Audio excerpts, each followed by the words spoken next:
하나님을 발견한 후 그의 생활이 완전히 바뀐 성 어거스틴은 어느 날 밤 꿈에 주님을 만납니다. 하나님께서 나에게 무엇을 원하느냐 묻자 어거스틴이 대답합니다. 하나님 이외에 아무것도 원하지 않습니다. 하나님만이 생애 최대의 기쁨이요 오직 그 안에서만 모든 것을 할 수 있다는 고백. 바로 그것이 어거스틴이었습니다. 일설에 따르면 어거스틴은 동물들의 울음 속에서 동물들의 소리도 알아들을 만큼 그렇게 아주 신박한 그런 재주를 가지기도 했었던 영적인 사람이었습니다. 아마 사도 바울 이후에 최고의 신앙의 사람을 꼽으라면 어거스틴일 겁니다. 아마도 그런 사람인데 우리가 그렇게 무엇이든지 한 정점에 오를 만한 대가가 되고 전문가가 되고 하는 것은 그렇게 쉬운 일은 아닌 것 같습니다. 제가 젊을 적 봤던 영화가 있습니다. 그때의 그 제목은 베스트 키드라는 제목으로 한국에서 개봉됐는데 미국에서는 원래 더 카라데 키드라는 제목이었습니다. 1984년작인데 제 기억에는 우리나라에는 아마 85년쯤 86년쯤 들어왔던 것 같습니다. 어쨌든 그 영화의 내용은 그렇습니다. 그다지 이렇게 좋은 영화도 아니고 소위 말하는 B급 정서를 가진 B급 영화였습니다. 어떤 내용이었냐면 학교에서 맨날 두들겨 맞고 왕따하고 우리말로 막 빵 셔틀 당하는 아이가 있었는데 이 아이가 괴롭히는 애들한테 막 맞는 것을 본 한 할아버지가 있었습니다. 근데 그 할아버지는 이제 일본계 할아버지였는데 그 할아버지가 구해줍니다. 그 할아버지니까 이제 막 청소년 애들이 할아버지를 우습게 여겼죠. 더군다나 그 당시 80년대에 아시아계 할아버지니까 막 인종차별도 하고 욕도 하고 그랬지만 할아버지가 놀라운 솜씨로 그 카라데 그 실력을 갖고 있었습니다. 그래서 애들을 쫓아내고 이 아이를 구해줍니다. 그러니까 참 놀라웠습니다. 그래서 이 주인공이 그 할아버지한테 자기도 좀 무술을 배울 수 있겠냐. 그래서 따라갑니다. 그랬더니 가서 일을 시키지 않고 옛날 쿵우 영화에서 나오는 그런 정석대로 굳은 일을 시킵니다. 뭘 시켰냐면 페인트 칠을 시킵니다. 이렇게 나무 막대가 이렇게 쭉 쓰면 보통 이 둘레에 이렇게 깊이 세로로 박혀 있는 그런 펜스가 있지 않습니까? 거기에다 페인트 칠을 시킵니다. 페인트 칠을 시키는데 그냥 이렇게 손목을 쓰는 게 아니고 손목을 꺾어가면서 위로 아래로 내려라 위로 아래로 내려라 그렇게 합니다. 그러니까 이 아이가 맨날 며칠 페인트 칠을 하다가 짜증이 났습니다. 가르쳐 달라는 그 무술은 안 가르쳐 주고 맨날 잡일만 시키는 겁니다. 그러다가 이제 보니까 왜 이렇게 하냐고 따졌더니 너는 아직 체력이 안 되고 모든 것이 부족하기 때문에 무술을 배울 수가 없다. 그랬는데 이제 그거를 이렇게 시키는 대로 따라가다 보니까 손목에 힘이 들어가고 온몸에 힘이 들어가서 결국은 무술을 배울 수 있게 돼서 결국 나중에 그 아이들을 물리쳐 이겼다는 얘기입니다. 그리고 나서 또 2편이 나왔는데 그것도 86년에 나왔답니다. 아리까리합니다. 제가 본 거 아마 2편인 것 같은데. 그리고 이제 한참 뒤 2010년에 또 우리가 잘 아는 제키 챈 성룡이 나왔던 영화가 베스트 키드라는 제목. 이번에는 쿵우 중국 무술을 배경으로 해서 중국으로 이렇게 주재원 온 흑인 아이가 역시 또 성룡에게 비슷한 똑같은 스토리로 이렇게 나옵니다. 성룡과 제이든 스미스 이런 두 사람이 나왔던 영화가 그랬습니다. 그런 영화들이 그렇게 막 명작도 아니고 그렇지만 한 가지 그 영화들의 시리즈나 보통 미국 할리우드 영화의 그런 이 흐름상 깨닫게 되는 건 그런 거죠. 우리가 무술을 배우든 무엇의 전문가가 되기 위해선 드립다 그냥 처음부터 뭐를 해갖고 되는 것이 아니고 무술이나 운동도 기초 체력을 이렇게 다지고 해야 무술을 배울 수 있다는 것이죠. 하루의 작은 시간이라도 무언가를 하기 시작을 하면은 그것이 점점 실력이 늘고 내성이 키워지고 결국 나중에 많이 바뀔 수 있다는 것입니다. 구약 성경의 대부분의 흐름들을 우리가 이렇게 우린 전체를 읽고 전체를 볼 수 있고 하니까 그렇지만 그 안에 담겨져 있는 그 사람들은 비록 그 과거의 일들을 알긴 알았으나 우리처럼 알진 않았어요. 왜냐하면 그 구약 역사의 그 정점은 뭐냐면 결국 그리 맨날 하나님이 용서하셔도 꾸준히 죄를 짓는 이스라엘 백성들, 참다 못한 하나님께서는 당신의 독생자 예수 그리스도를 보내주시는 것, 거기에 정점이 딱 박혀야 그 구약을 제대로 이해할 수가 있는 거죠. 유대교인들이나 이슬람 사람들처럼 예수님 없이, 구세주 없이, 메시아 없이 그 구약 성경을 읽으면 그게 뭐 다른 민족, 다른 종교하고 도대체 다른 점이 뭐가 있는데 라고 말했을 때 그다지 사실 변별력 없어요. 비슷한 거지 뭐 다를 게 없어요. 예수님 없이 도대체 구약 역사가 무슨 의미가 있느냐 했을 때 말이죠. 그런데 구약 성경은 이렇게 역사적인 흐름이 있어요. 그건 뭐냐면 처음에는 이제 그 족장의 시대, 아브라함서부터 이제 족장의 시대, 부족장의 시대가 열리죠. 그리고 그 족장이 이렇게 점점 가다가 나라 비슷한 규모가 되니까 결국 사사시대가 되고, 나중엔 그 사사시대에 이스라엘 백성들이 하나님께 막 따지죠. 우리에게도 번듯하게 딴 나라처럼 왕을 좀 주십시오. 그랬더니 하나님께서 결국 이제 그다지 이렇게 내켜하시지 않다가 왕을 주심으로 왕정시대를 여는데, 그 왕정시대를 여는데 이 사무엘이라는 사람이 등장하게 됩니다. 옛날에 그 택시에 보면은 항상 이 사무엘이 기도한, 무릎 꿇고 앉은 통통하고 흰 뽀얀 피부를 가진 아이가 무릎 꿇고 앉아서, 남자인지 여자인지, 머리도 길어요. 금발에 막 이렇게 단발보다도 더 긴 그런 머리를 하고 여자처럼 있는데, 사실 그 아이가 사무엘이었죠. 왜 그 달력이 손바닥보다 작은 사이즈의 그 달력이 왜 그렇게 택시마다 있었는지 정확히 이유는 알 수 없지만, 어쨌든 웬만한 택시에는 다 그게 걸려져 있었습니다. 그러면서 항상 그 옆에 한마디가 있었죠. 오늘도 무사히. 그랬던 기억이 있는데 바로 그 아이입니다. 이 사무엘은 이스라엘의 사사 중에서도 가장 영향력이 크고 위대한 사사로 존경받았던 인물입니다. 그 이유는 하나님을 향한 열정뿐 아니라 청렴 결백했던 그의 삶 때문이었습니다.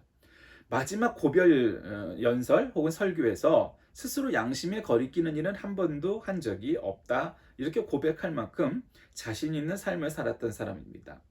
이런 고백에 대해 사람들은 아무 대꾸를, 토를 달 수 없었을 만큼 위대한 신앙의 사람이었습니다. 그런데 이 사무엘은 이스라엘의 마지막 사사로 임명된 사람인데, 원래 아버지는 에브라임에 속한 레위 사람이었던 엘가나, 어머니는 한나였습니다.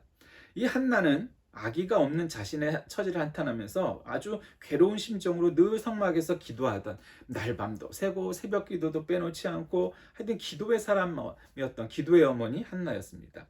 그러면서 어떻게 기도했냐면, 아들을 저에게 주시면 평생에 여호와께 드리고 삭도를 그의 머리에 대지 않겠습니다. 그러니까 칼을 머리에 대지 않겠다, 머리를 기르겠다. 옛날에는 그랬었죠. 삼손처럼. 그렇게 나시린의 서원을 합니다. 그러니까 그녀의 사정을 들은 엘리 제사장이 이렇게 응답을 하죠. 평안히 가라. 이스라엘의 하나님이 네가 기도하여 구한 것을 허락하시기를 원하노라. 그 후에 한나는 임신하였고 사무엘을 낳습니다. 사무엘이 젖을 때자 그가 서원한 대로 사무엘을 성막으로 데리고 갔고, 사무엘은 그때부터 엘리 제사장과 함께 성막에서 이렇게 아주 키워집니다. 아예. 그러니까 이제 제사장의 아들처럼. 그래서 엘리 제사장이 결국 늙었고 그의 아들들은 여호와의 제사를 멸시하고 죄를 짓는 싹수가 노란 애들이었습니다. 원래 제사장의 아들, 특히 훌륭한 제사장이었던 엘리의 아들들은 아버지를 닮아서 훌륭했다면 대를 이어서 제사장으로 존경받을 만한 그런 길을 걸어가야 마땅했는데 그렇지 않았습니다. 그래서 이 사무엘에 대해서 이 어렸을 때의 그의 성장기를 한마디로 표현한 것이 사무엘상 2장 26절에 나타납니다. 아이 사무엘이 점점 자라매 여호와와 사람들에게 은총을 더욱 받더라, 이렇게 표현합니다. 그러자 사무엘이 하나님의 부름을 받습니다. 아이 사무엘이 엘리 앞에서 여호와를 섬길 때에는 여호와의 말씀이 희귀하여 이상이 흔히 보이지 않더라. 그러니까 별로 그렇게 하나님이, 구약 성경을 보면 어떤 시대에는 하나님이 자주 등장해서 뭐 화도 내시고 달래기도 하시고 뭐 이런 때가 있는가 보면, 하나님이 아예 그냥 응답하지 않고 그냥 내버려두고 아주 포기했는지 하여튼 미워서 그랬는지 그런 대목도 뭐 상당 기간 나옵니다. 그런데 이때 하나님께서 사무엘을 부르시죠. 성막에서 잠들어 있던 사무엘을 부릅니다. 처음에는 엘리 제사장이 부른 줄 생각하고 두 번이나 찾아갔지만 엘리는 하나님이 사무엘을 부른 줄 알고, 또 뭐 자기가 안 불렀으니까 사무엘에게 하나님을 만나는 법을 가르쳐 줍니다. 그래서 엘리가 사무엘에게 이르되 가서 누웠다가 그가 너를 부르시거든 네가 말하기를 여호와여 말씀은 없어서 주의 종이 듣겠나이다 하라 하니, 이에 사무엘이 가서 자기 처소에 누우니라. 여호와께서 임하여 서서 전과 같이 사무엘아 사무엘아 부르시는지라. 사무엘이 이르되 말씀하옵소서 주의 종이 듣겠나이다. 이렇게 대답을 하는 대목이 나오죠. 그러니까 결국 하나님의 부름을 받고 하나님의 말씀을 들은 이 사무엘이 이스라엘 선지자로 거듭나게 되죠. 결국 블레셋이 이스라엘을 침공하였을 때 엘리의 두 아들은 그들과의 전쟁에서 패하고 죽임을 당하게 됩니다. 그리고 하나님의 언약궤도 빼앗기게 됩니다. 이 소식을 들은 엘리도 죽습니다. 너무 놀라서 죽는 거죠. 한마디로 충격으로. 이후 하나님의 언약궤는 다시 이스라엘로 돌아오게 되고 이스라엘은 새로운 지도자가 세워지는데 그가 바로 사무엘이었습니다. 원래 구약 성경은 그리고 구약 시대에는 뭐 다른 직업들도 아버지가 목수였으면 아들도 목수가 되고 아버지가 그 목축업을 하면 아들도 목축업을 하고 뭐 대개 뭐 열의 9 이상은 뭐 퍼센테이지로 따지면 99%는 다 아버지의 직업을 이어받는 게 이 시대의 룰이었습니다. 그러니까 당연히 이때도 그랬어야만 했습니다. 제사장이라는 직업은 대를 이었지만 마치 왕과 같은 존재였습니다. 왜냐하면 이 나라에는 왕이 없잖아요. 그러니까 이 나라에는 이제 사사밖에 없는데, 그러니까 사사라는 거는 뭐냐면 재판도 하고 하나님 말씀도 가르치고, 그러니까 정치와 종교를 한 몸에 갖고 있는 거예요. 이런 체제를 가진 나라는 오늘날에도 많지 않죠. 이란의 그 초기 혁명 시대에 그랬죠. 호메이니가 같은 역할이 사사였습니다. 정치와 종교를 한꺼번에 손아귀에 쥐고 다스리는 지도자, 그런 존재였습니다. 그러니까 아들들이 물려 못 받고 사무엘이 결국 그렇게 받죠. 그래서 사무엘이 결국 엘리의 뒤를 이어서 이스라엘을 이끄는 사람들이 됩니다. 이후에 사무엘은 이스라엘 백성들을 미스바에 모이게 합니다. 무엇을 하려고 모였을까요? 사무엘상 7장 5절에 사무엘이 이르되 온 이스라엘은 미스바로 모이라. 내가 너희를 위하여 여호와께 기도하리라 하매. 다 그렇게 해서 모였어요. 그리고 그렇게 이스라엘 자손들이 미스바에 모였다는 소식을 들으니까 지금 언약궤를 뺏었다가 또 뺏겼다가 하고 있는 블레셋과 이 이스라엘의 관계 속에서 블레셋이 어떤 결정을 하겠습니까? 야, 쟤네들이 전부 모여서 기도회를 한대, 부흥회를 한대, 예배를 드린대. 그럼 당연히 이게 기회죠.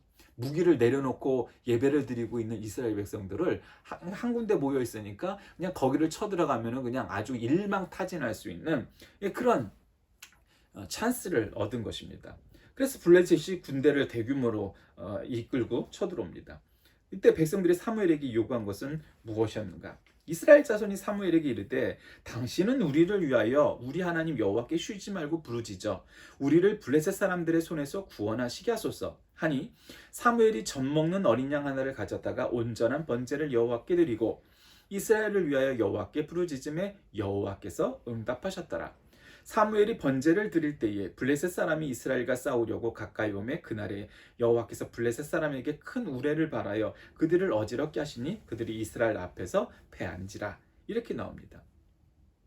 그러니까 우리는 여기서 이제 두 가지 측면이 있어요. 전쟁이라는 거는 무기나 이 병사의 숫자와 관계가 없구나. 물론 그렇죠. 그런 면도 있어요. 근데 무조건 또 반대로 대부분은 그렇게 생각하는 것이 아니고 무기가 많으면 우리가 다른 나라의 전쟁에서 승리한다. 이런 자신감을 가져요.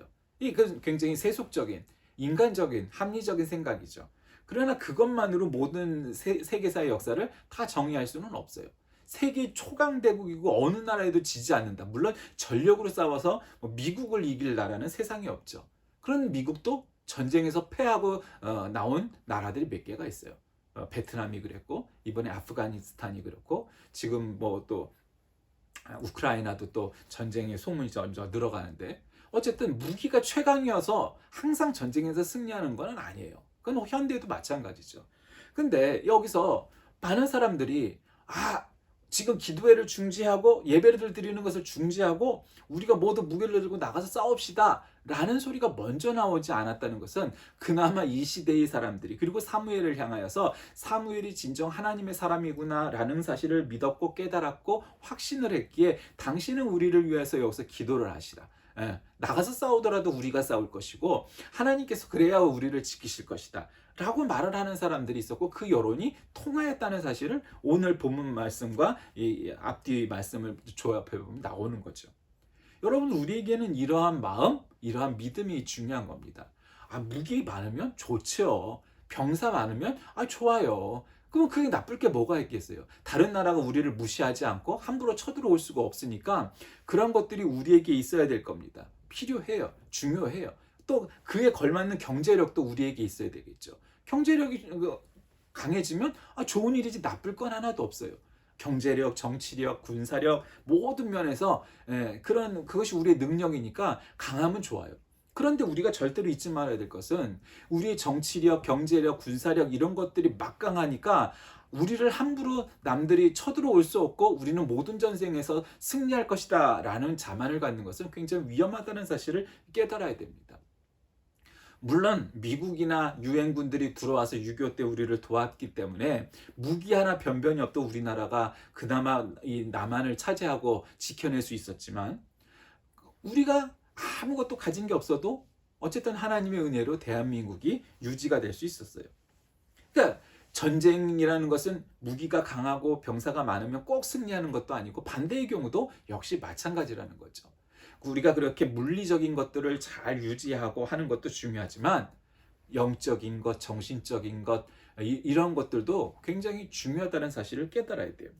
근데 사무엘도 결국 이렇게 훌륭한 사사의 시대를 맞춰서 나라를 평안하게 합니다. 그 나라가 평안하다는 건 다른 나라가 쳐들어오지 않고 경제적으로도 부강해지는 것도 평안한 거지만 하나님과의 관계도 중요한 거예요. 그 이스라엘에 많은 사람들이 착각했던 건 이런 거죠. 야, 다른 나라가 우리를 침략하지 못할 만큼 우리가 부강하여지고 하니까 우리나라가 이 태평성대가 열렸다? 이렇게 착각을 하는 사람들이 많았어요. 그러지 않아요. 문제는 그런 시대에 세계적인 제국들이 무너지는 것은 외부에 더 강한 강대국이 일어나서 망하는 경우도 있었지만 대부분의 초강대국들, 뭐 몽골이든 뭐 로마든 페르시아든 뭐 투르크든 뭐 그런 세계적인 대제국들이 결국 내부의 부패나 문제들로 인해서 무너지는 역사를 우리는 많이 보게 됩니다.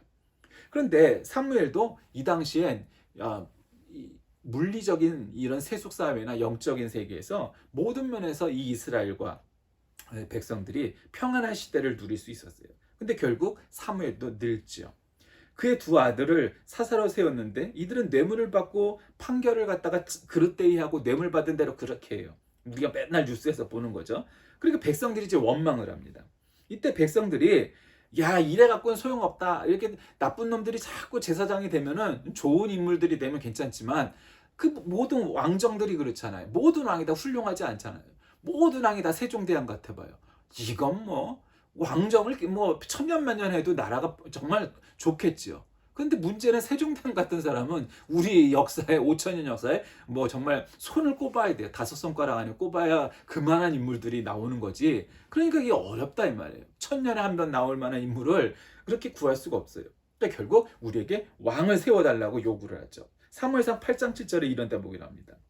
여호와께서 사무엘에게 이르시되 백성이 내게 한 말을 다 들으라. 이는 그들이 너를 버림이 아니오 나를 버려 자기들의 왕이 되지 못하게 합니다. 그 사람들의 의도는 뭐였냐면 야, 이제 우리가 이만큼 잘하는 거 보니까 하나님 당신은 필요 없고 하나님이 우리 이스라엘의 왕인데 사실은 하나님이 이스라엘의 왕이잖아요. 그래서 사사가 총리처럼 있었던 건데 왕을 대신해서 우리는 왕이 필요 없고 인간의 왕을 세워주십시오.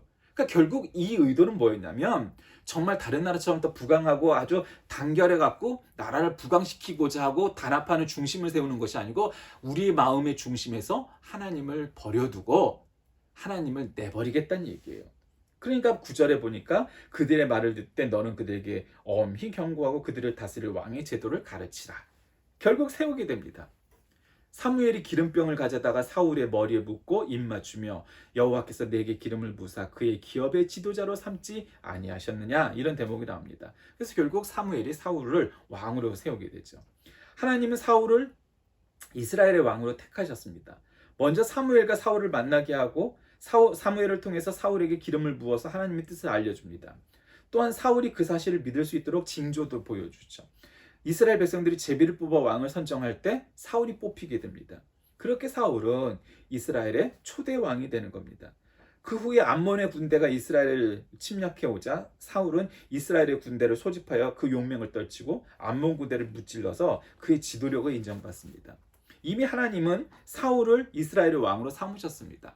그게 아주 기꺼운 마음으로 선택을 하신 건 아니었지만 그 사울에 대해서가 아니고 이스라엘 백성에 대해서 그들의 의도, 그 숨어있는 뜻을 아셨어요. 그러니까 저희들 마음대로 하고 싶었던 거야. 하나님은 그걸 아셨어요. 그런데 마지못해서 어쨌든 그나마 그래도 가장 신앙적으로나 모든 면에서 갖춰진 사람 사울을 왕으로 택하셨어요. 그리고 이 젊었을 초창기에 사울은 왕으로서 자기를 이미 사람들이 모를 때 사무엘을 통해서 기름 부음을 받게 하시고 또 제위를 뽑을 때도 자기 자신을 뽑게 하셨고, 나는 정말 하나님 택하신 사람이구나, 그런 확신이 있었고 그 확신대로 잘 통치를 했어요. 이제 문제는 이제 나중에 가면은 달라지게 되는 모습을 우리가 너무 잘 알죠. 다윗과의 관계에서 젊은 날 자기의 모습과 같은 다윗이라는 새로운 청년, 새로운 차세대 지도자가 나타나면서 조바심을 내게 되죠. 그를 칭찬해주고 너는 내 후계가 될 거야, 이랬던 게 아니에요. 결국 거기서 이제 모든 문제가 시작되는데, 어쨌든 사울을 왕으로 세운 후에서 이 왕권이 든든했지 사무엘은 결국 뒤로 물러납니다. 이제 사사가 아니라 왕이 나라를 다스리는 그러한 시대가 되는 거죠. 왕정 제도가 가지고 있는 문제점을 백성들에게 이야기하면서 하나님을 온전히 섬기라고 얘기합니다. 왜 그럴까요? 왕정과 같이 그렇게 아주 전제군주 시대에는 더 하나님에 대한 믿음, 혹은 세속적인 표현으로 하면 정신력, 뭐 이런 영적인 세계, 이런 것도 굉장히 중요합니다. 우리나라도 조선시대 보면 왕들이 늘 그런 얘기하죠. 가뭄이 오거나 뭐 홍수가 오거나 하면은 왕이 덕스럽지 못해서 부덕해서 이런 일이 생겼다 이러면서 돌림병이 돌면 그렇게 얘기를 하죠. 그게 지도자의 참 모습인 거예요. 그러니까 그래야 되는데, 문제는 지금 이 이스라엘은 사울을 왕으로 세운 후에서 초창기 잘 됐어요. 그러나 왕정 제도가 갖고 있는 핸디캡이라는 게 있죠. 왕이 폭군으로 변할 때, 왕이 독재를 할 때, 신하들의 말을 듣지 않고 백성들의 의견을 무시하고 결국 그렇게 되면 어떻게 되겠어요? 나라가 망하게 되죠. 그래서 지도자가 중요한 거잖아요. 우리나라도 이제 대통령 선거가 얼마 남지 않았죠. 4월 달까지 뭐 하면 뭐 이제 1월은 다 간 거고 한 2달만 더 지나면은 결국 대통령이 취임할 거예요. 그러니까 참 중요한 시대에 와 있어요. 이때 지도자로 나서는 이들이나 아니면 우리나라 국민 모두가 정말 기도해야 될 때라고 생각을 합니다. 사무엘은 뭐 여러 가지 면에서 우리에게 정말로 본이 되는 사람이었습니다. 그는 믿음의 사람이었고 기도의 사람이었고 정말 진정 하나님의 사람이었습니다. 사울이 초심을 잃어서 하나님보다 세상의 명예와 권력을 탐하게 되자 하나님께서는 결국 사울을 버리시고 새로운 왕을 세우시죠. 어느 한 사람도 처음에 하나님이 세우셨으니까 너는 나의 사람이야, 그래서 너는 어떤 잘못을 해도 내가 편들어 줄 거야, 그랬던 사람은 세상에 하나도 없습니다. 그가 하나님 안에 있을 때에 하나님의 사랑인 것입니다. 하나님의 뜻에 순종할 때에 하나님의 사람인 것입니다. 하나님 안에 있을 때에 그와 같은 능력과 역사를 만들어갈 수 있었던 것입니다. 결국 사무엘은 라마에 있는 자신의 집에서 죽게 되고 장례를 치르게 됩니다. 사무엘은 이스라엘 역사상 가장 훌륭한 지도자를 꼽을 때에 손꼽히는 그런 사람이었습니다. 그는 아주 어렸을 적부터 이 성막에서, 지금으로 보면 교회 안에서 잘 마치 목회자의 아들처럼 그렇게 제사장의 아들로서 살았고 하나님의 부름을 받았고 늙어 죽을 때까지 자신의 사명에 충실하였습니다. 그리고 우리는 이 사무엘을 통해서 기도하는 종의 모습을 보게 됩니다. 사무엘은 언제나 기도하는 사람이었고 믿음의 사람이었고 하나님께 순종하는 그런 사람이었습니다. 사무엘은 그의 사사직을 마감하면서 이스라엘을 위해 지금까지 쉬지 않고 드린 기도를 앞으로도 계속 하겠나라고 선언합니다. 이것이야말로 그가 민족을 위해 할 수 있는 가장 큰 일이었기 때문입니다. 그가 백성들을 위하여 하는 통치든 재판이든 이와 같은 외적인 일들이 중요한 것이 아니고 그가 하나님과 소통하고 하나님의 사람이었다는 것이 훨씬 더 중요하다는 것을 알았기 때문입니다. 단지 많은 사람들은 그가 얼마나 많이 기도하고 하나님과 소통하고 있는 사람인지는 깨닫지 못하고 그가 원래 가진 달란트가 그런 사람이었기 때문이라고 생각할 수 있지만 결국 그는 하나님의 사람이었고 하나님께 명령받은 것을 그대로 전하는 메신저였고 전달자였습니다. 그랬기에 비록 왕이 세워졌지만 자기는 뒤에서 늘 골방에서 기도하면서 하나님께서 우리 이스라엘을 지켜주시기를 위하여 기도하겠다, 그리고 물러나게 되죠. 오늘날 한국 교회가 가진 문제는 무엇입니까? 그거는 이 교인이 적어서가 아니고 재정이 적어서가 아니고 기독교의 역사가 짧아서가 아닙니다. 물론 기독교 역사가 대단하다고 볼 수는 없지만 어쨌든 뭐 그런 것들이 오늘날 우리에게 부족하기 때문이 아닙니다. 오늘날 이 선거 때 보니까 불교의 법사들이 모여갖고 데모를 합니다. 우리 돈 못 받게 하는 너희들은 종교차별이다. 그리고 뭐 모여서 합니다. 이젠 또 무당들이 또 모여서 한답니다. 왜 그럴까요? 이 카톨릭 신자인 대통령이 자기를 탄압했다는 것을 빌미로 해서 뭔가 더 권리를 얻으려고 돈싸움을 하고 있는 거죠. 더 돈을 벌겠다. 뭐 이런 거죠. 우리들의 세를 확장하겠다. 뭐 기독교의 일부 목사들도 뭐 그런 일들을 하니까 그러니까 결국 어떤 종교에 속하였던 간에 나라를 위하여 더 기도하고 뭐 뒤에서 이런 사무엘과 같은 사람들이 더 많다면 이 나라가 더 부강해질 것이고 앞으로도 더욱더 발전할 것입니다. 그런데 뭔가 내 눈앞의 이익을 위해서 서로가 앞장서서 데모하고 뭔가 로비를 하고 뭔가 사람들의 눈에 띄게 하려고 무언가를 시도하다 보면 결국 그것이 나라를 망하게 하는 꼴일 겁니다. 우리나라가 경제적으로나 여러 면에서 더 이 세력이 낮아지기는 쉽지 않을 겁니다. 그러나 문제는 유가가 폭등하고 뭐 달러가 어떻게 되고 뭐 하는 그런 데 문제가 있는 것이 아니고 그럼에도 불구하고 우리가 여태까지 잘 해왔잖아요. 문제는 우리 내부에서 그런 일들이 자꾸 소통하지 못하고 내부의 적들로 인하여서 이런 것들이 자꾸 분란이 된다면 나라가 아무리 초강대국일지라도 우리는 뭐 초강대국까지는 아니니까 초강대국일지라도 그 제국이 멸망하는 것을 역사는 우리에게 교훈을 하고 있는데 우리는 그 반열에도 오르지 못했는데 벌써 내분을 하고 뭐 하다 보면 결국 나라가 망하게 되는 꼴이 될 겁니다. 사무엘은 자신이 나설 때와 물러설 때를 분명하게 알았습니다. 모든 사람이 마찬가지지만 소위 말하는 지도자라는 사람은 그거를 정확히 알고 있어야 되죠. 그래야 사울이 이스라엘의 통치자로 기름을 받자 겸허하게 자신의 자리를 내놓고 야인으로 돌아갑니다. 민간인으로. 그런데 사울은 그리하지 못했었죠. 그래서 사무엘이 더욱더 존경을 받는 까닭은 그 때문입니다. 사울은 그리하지 못했는데 사무엘은 그렇게 했기 때문입니다. 여러분, 사무엘은 우리에게 정말로 거의 모든 면에서 문제점이나 단점과 뭐 이런 약점 없이 우리에게 모든 면에서 모범이 되는 인물 중에 하나입니다. 그는 특히 인간에게 가장 어려운 늙어서 자신의 정권을 후계에게 잘 계승하고 내려왔던 그런 모범을 보였던 사람입니다. 모두가 그러기가 쉽지 않습니다. 정말 존경받던 목회자, 존경을 받던 대통령, 존경을 받던 아니면 능력을 있던 어떤 사람도 그 후계를 잘 정하고 모든 사람이 원하는 대로 그렇게 하고 내려오기가 쉽지 않습니다. 근데 사무엘은 그리까지 하면서 사람들에게 존경을 받고 하나님께 칭찬받을 만한 그러한 믿음의 사람으로 성경에 기록되어 있습니다.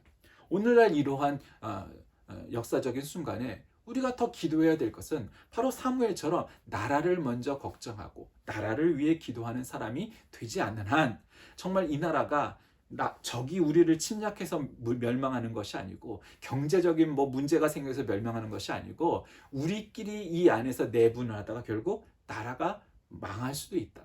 우리나라가 폭삭할 수도 있다. 이런 걸 깨달아야 됩니다. 옛날에 선진국이었다가 지금 무너진 나라들을 보십시오. 그 나라들이 석유가 없어서 무너진 것이 아니고 달러가 없어서 무너진 것이 아니고 탱크가 없어서 무너진 것이 아니라는 사실을 말입니다.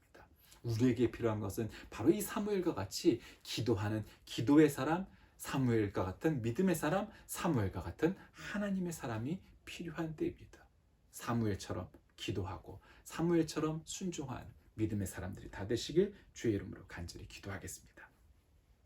살아계신 하나님, 오늘 우리는 사무엘의 교훈처럼 정말로 사울에게 잘 정권을 이양하고 오직 자신의 본분에 충성하는 그런 사무엘의 모습을 봅니다. 그는 어려서 늙어 죽을 때까지 하나의 흠결 없이 온전히 하나님께 드려지고 순종하였던 믿음의 사람이었습니다. 우리도 사무엘처럼 나라를 위해 기도하고 나라를 위해 앞장서는 그런 믿음의 사람이 되어서 이 나라가 지금보다 훨씬 더 강한 나라가 되게 하시고 지금보다 훨씬 더 하나님의 일을 감당할 만한 그릇이 되게 하여 주옵소서. 예수님의 이름으로 간절히 기도드립니다. 아멘.